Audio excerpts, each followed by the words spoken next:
श्री कृष्ण गोविंद हरे मुरारी, हे नाथ नारायण वासुदेवा। श्री कृष्ण गोविंद हरे मुरारी, हे नाथ नारायण वासुदेवा। हे नाथ नारायण वासुदेवा, हे नाथ नारायण वासुदेवा। श्रीमद् भागवत नवम स्कंद अथ त्रयोदशोऽध्याय। राजा निमि के वंश का वर्णन। श्री शुकवाच। निमिरिक्ष्वाकुतनयो वसिष्ठमव्रतर्वर्जितं व्रतर्त्विजम् आरभ्य सत्रं सोऽप्याह शक्रेण प्राग्वतोऽस्मिभ्यो तं निर्वत्यागं गमिष्यामि तावन्मां प्रतिपालय। तूष्णीमासीद गृहपति सोपीन्द्रस्याकरोन्मखम्। श्री सुखदेव जी कहते हैं, परीक्षित, इक्ष्वाकु के पुत्र थे निमि। उन्होंने यज्ञ आरंभ करके महर्षि वशिष्ठ को ऋत्विज के रूप में वरण किया।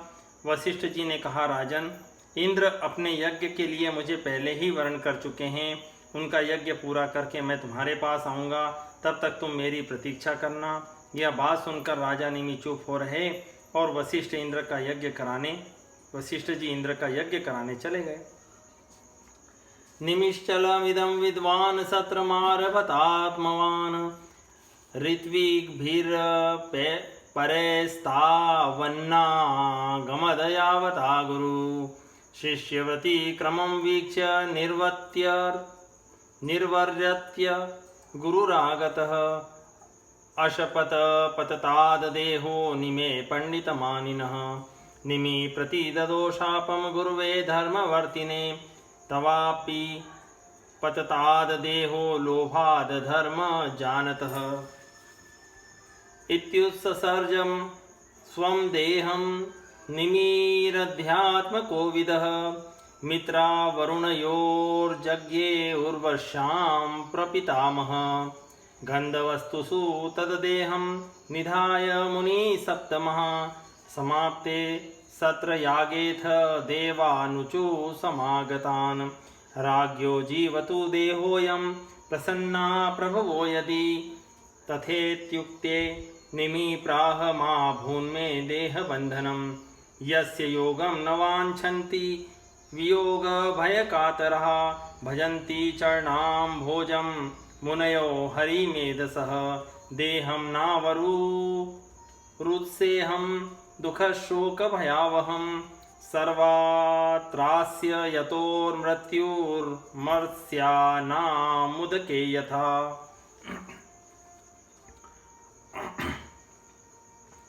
विचारवान निमि ने यह सोचकर कि जीवन तो क्षण भंगुर है, विलंब करना उचित न समझा और यज्ञ आरंभ कर दिया।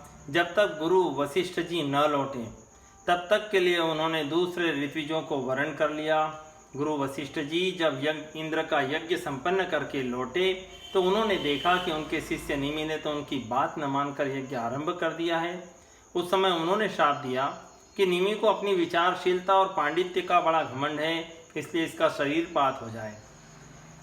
निमि की दृष्टि में गुरु वशिष्ठ का यह शाप धर्म के अनुकूल नहीं, प्रतिकूल था। इसलिए उन्होंने भी शाप दिया कि आपने लोभवश अपने धर्म का आदर नहीं किया, इसलिए आपका शरीर भी गिर जाए।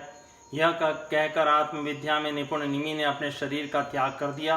परीक्षित, इधर हमारे वृद्ध प्रपितामह हैं वशिष्ठ जी ने भी अपना शरीर त्याग कर मित्रावरुण के द्वारा उर्वशी के गर्भ से जन्म ग्रहण किया। राजा निमि के यज्ञ में आए हुए श्रेष्ठ मुनियों ने राजा के शरीर को सुगंधित वस्तुओं में रख दिया और जब सत्रयाग की समाप्ति हुई और देवता लोग आए तब उन लोगों ने उनसे प्रार्थना की, महानुभावों, आप लोग समर्थ हैं, यदि आप प्रसन्न हैं तो राजा निमि का यह शरीर पुनः जीवित हो उठे।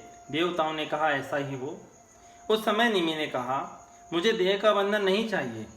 विचारशील मुनिजन अपनी बुद्धि को पूर्ण रूप से श्री भगवान में ही लगा देते हैं और उन्हीं के चरण कमलों का भजन करते हैं। एक न एक दिन यह शरीर अवश्य ही छूटेगा। इस भय से भीत होने के कारण वे इस शरीर का कभी संयोग ही नहीं चाहते, वे तो मुक्त ही होना चाहते हैं। अतः मैं अब दुख, शोक और भय के मूल कारण इस शरीर को धारण नहीं करना चाहता। जैसे जल में मछली के लिए सर्वत्र ही मृत्यु के अवसर हैं, वैसे इस शरीर के लिए भी सब कहीं मृत्यु ही मृत्यु है।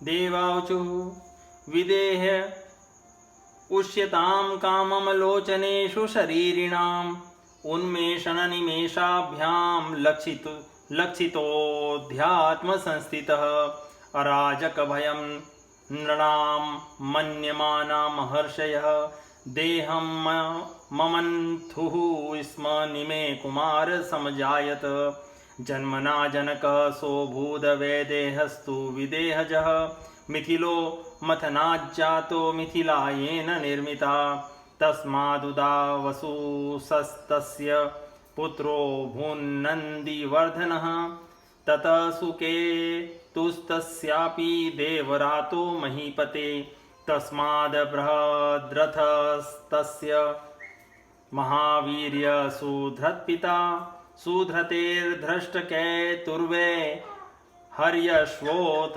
मरुस्ततः मरो प्रतीपकस्तस्माज्जातः कृतिरथो यतः देवमीढस्तस्य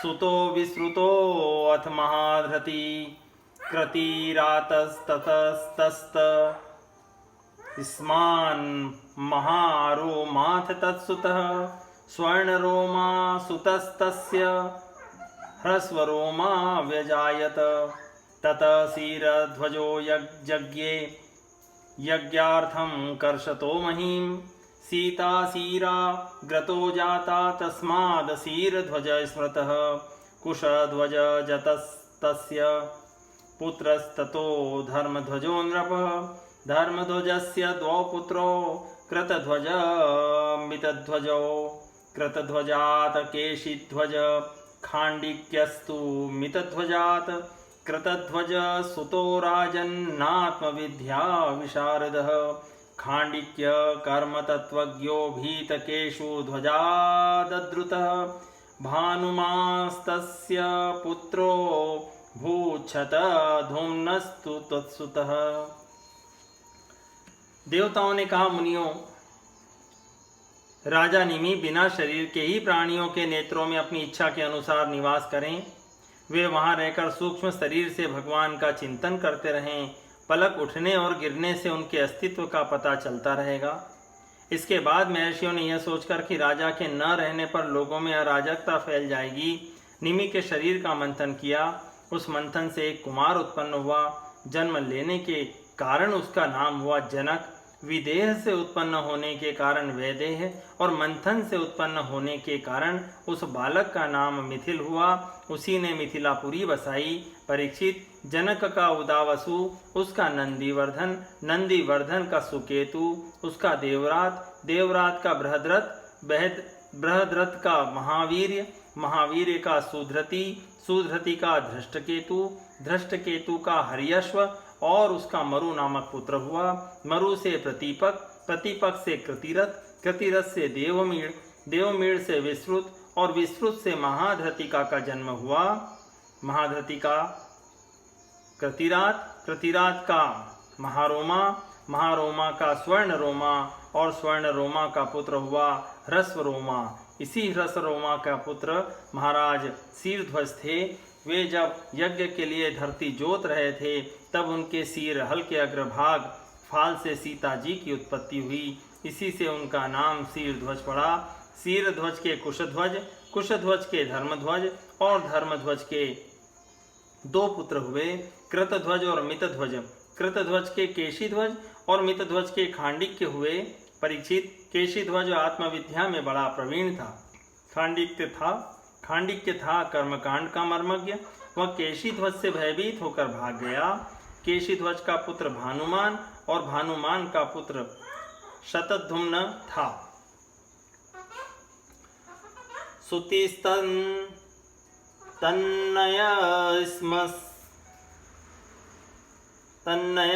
तन्नयस्तस्मात् सनद्वाजस्ततोऽभवत् ऊर्ध्वकेतु सनद्वाजादजोऽथ पुरुजित्सुतः अरिष्टनेमिस्तस्यापि श्रुतायुस्तत्सुपार्श्वकः ततश्चित्र रथो यस्य क्षेमधिर्मिथिलाधिपः तस्मात् समरथस्तस्य सुतः सत्यरथस्ततः आसीदुपगुरुस्तस्मादुपगुप्तोऽग्निसम्भवः वस्वनन्तोऽथ तत्पुत्रो युयुधो यतसुभाषणः श्रुतस्ततो जयस्तस्माद्विजयोऽस्माद्रतः सुतः शुनकस्तत्सुतो यज्ञे वीतहव्यो धृतिस्ततः बहुलाश्वो धृतेस्तस्य क्रतिरस्य महावशी एते वै मैथिला राजन्नाम विद्या विशारदा योगेश्वर प्रसादेन द्वंद्वैर्मुक्ता ग्रहेष्वपि। शतधुम्न से शुचि से सनद्वाज से ऊर्ध्व केतु से अज से पुरुजित से अरिष्टनेमी से श्रुतायु से सुपार्श्वक से चित्ररथ और चित्ररथ से मिथिलापति क्षेमधि का जन्म हुआ। क्षेमधि से समरथ से सत्यरथ से उपगुरु और उपगुरु से उपगुप्त नामक पुत्र हुआ। यह अग्नि का वंश था। उपगुप्त का वस्वनंत का युयुध का सुभाषण का श्रुत का जय का विजय और विजय का ऋत नामक पुत्र हुआ।